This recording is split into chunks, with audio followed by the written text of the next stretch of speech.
यस्तो दामी छ पुरै स्वर्ग भनेको यही हो है दिस इज द स्वर्ग यसलाई भन्छ स्वर्ग नेपालको स्वर्ग हामी अहिले अन्नपूर्ण बेस क्याम्प सबभन्दा टपमा छौँ अन्नपूर्णको टप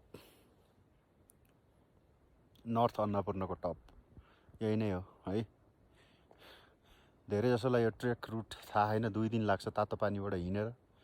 3 दिन कोही कोहीलाई त 3 दिनै लाग्छ टप यही हो अन्नपूर्णको यस्तो दामी छ तल पञ्चकुण्ड है यहाँ तल यतापट्टि छ यो जति पनि यो कुहिरो लागेको छ यहाँ मुनि चाहिँ ताल छ यहाँ मुनि हाम्रो टेन्ट गाडेको भनेको त्यसको ठ्याक्क मुनिपट्टि कोठामा बसेर हुन्न केटा हो ट्रेक हिँड्न पर्छ